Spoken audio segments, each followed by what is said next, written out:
Hello everyone, আমি দিশা নিয়ে চলে এসেছি মিনি ভ্লগ।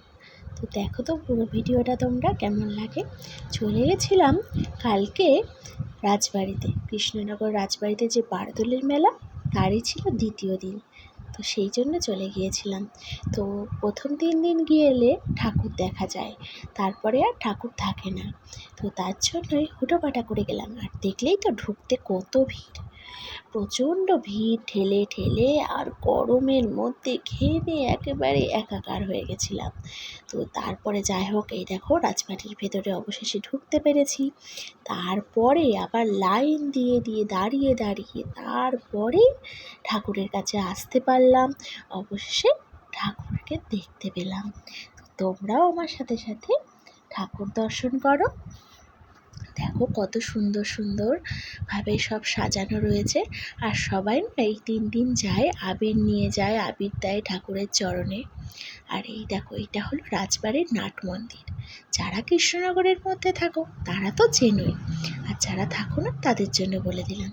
আর দেখো রাস্তার 2 ধার দিয়ে অনেক ঠাকুর নিয়ে অনেক মানুষ বসে থাকে। অনেকে কি করে, বাড়ি থেকে চাল আলু এসব নিয়ে যায়, পয়সা, খুচরো পয়সা এগুলো ওনাদের দিয়ে সাহায্য করে। তো যাই হোক, তারপরে আমরা ঠাকুর দর্শন করে বেরিয়ে আসলাম এবার মেলার মধ্যে। আর এই যে আমাদের 2 মেয়ে রয়েছে, এবার ওরা তো কিছু খেতে চায় না, যে কখনো কিছু খাবো সেই আবদার নেই, শুধু চড়বো। আর এই দেখো, এইটা হলো বিগ বাজার। বিগ বাজারে একটা দোকানও বসেনি। আর তারপরে ফাঁকা বিগ বাজারটা ঘুরে আমরা চলে আসলাম। তারপরে মেয়েদের আবদার তো মেটাতেই হবে, ওদের তো দোলনা চড়াতে হবে এবার। তো দোলনার কাছে চলে এসেছি। আর দোলনাও দেখো, অজস্র দোলনা। আর এই যে মেলায় গেলে মিকি মাউস আর জাম্পিং, এই দুটো আমার মেয়েকে চড়তেই হবে। তো কালকে আর মিকি মাউসে ওঠেনি, জাম্পিংয়ে উঠেছে। তো জাম্পিং চড়ে, তারপরে শুধু জাম্পিং চড়েই হয়নি, তারপরে আবার এই যে বাইক চালানোর শখ হয়েছে, তো একটু বাইকও চালিয়ে নিল। আর এই নাগরদোলাটা কে কে চড়তে ভালোবাসো বলো তো?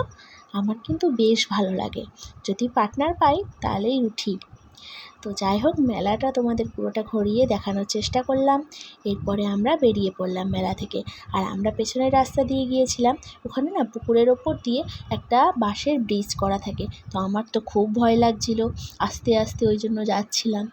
আর পুরো ভিডিওটা তোমাদের কেমন লাগলো অবশ্যই কিন্তু কমেন্ট করে জানিও। আর যারা যারা কৃষ্ণনগরের মধ্যে আছো তারা তো অবশ্যই মেলায় যাবে, আর যারা আশেপাশে আছো তারাও কিন্তু একবার ঘুরে যেও কৃষ্ণনগরের বারদোল মেলা।